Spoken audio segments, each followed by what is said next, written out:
2025년 5월 18일 제21대 대통령 선거 TV토론회 이준석 개혁신당 후보의 한 발언이 풍력발전 논쟁에 불을 지폈습니다. 바로 해남에 건설 예정인 솔라시도 데이터센터의 전력 공급 문제였습니다. 이재명 후보의 공약 중에 보면요, 해남의 솔라시도 그 부지에다가 결국에는 데이터 센터를 왕창 만들겠다. 그리고 그를 위해 가지고 풍력 발전, 서남 해안의 풍력 발전을 많이 활용하겠다 이런 말씀하시는데요. 네. 우선 기본적으로 풍력 발전이 데이터 센터의 안정적인 운영을 위한 알맞은 에너지원이라 보지 않습니다. 그렇기 때문에 결국에는 전라도에선 위에 영광의 원전이라든지 아니면 여수에 있는 화력발전소 등을 이용해가지고 전력을 공급해야 될 것으로 보이는데요. 이준석 후보의 주장은 크게 두 가지입니다. 첫째, 풍력발전은 특정 풍속에서 멈춘다. 그래서 데이터 센터에 부적합하다.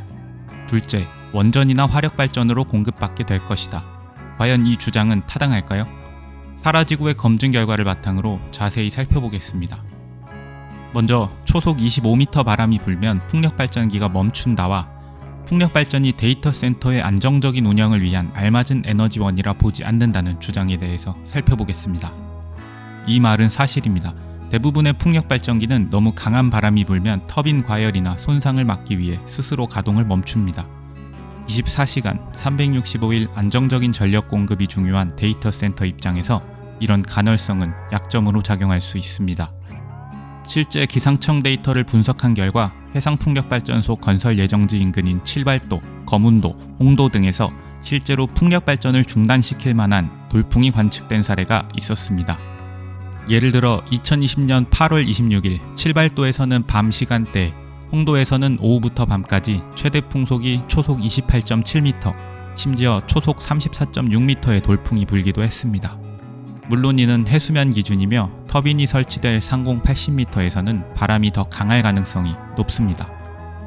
다음으로 영광 원전이나 여수 화력발전소를 이용해 전력을 공급해야 할 것이라는 발언입니다.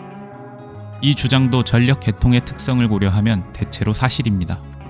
우리가 사용하는 전기는 여러 발전소에서 생산돼 하나의 거대한 전력망으로 모였다가 각 가정과 기업으로 보내집니다.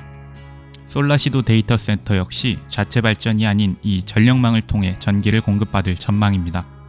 만약 풍력 발전량이 부족해지면 안정적인 공급을 위해 원전이나 화력발전소 등 다른 발전원의 가동을 늘려 전체 전력량을 유지해야 합니다.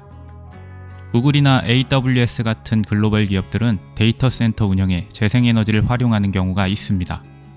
이 경우도 발전소를 직접 운영하기보다 전력망 내에 재생에너지를 구매하는 방식을 씁니다.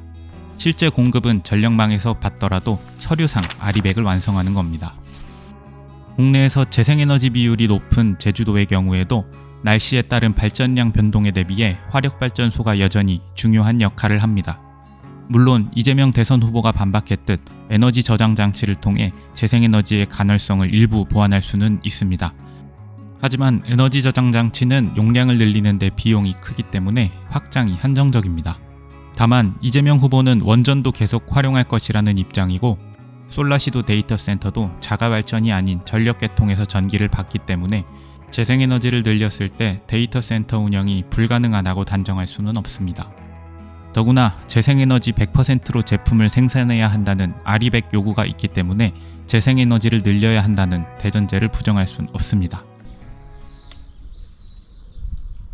오직 지구를 위한 기사를 씁니다. 사라지구.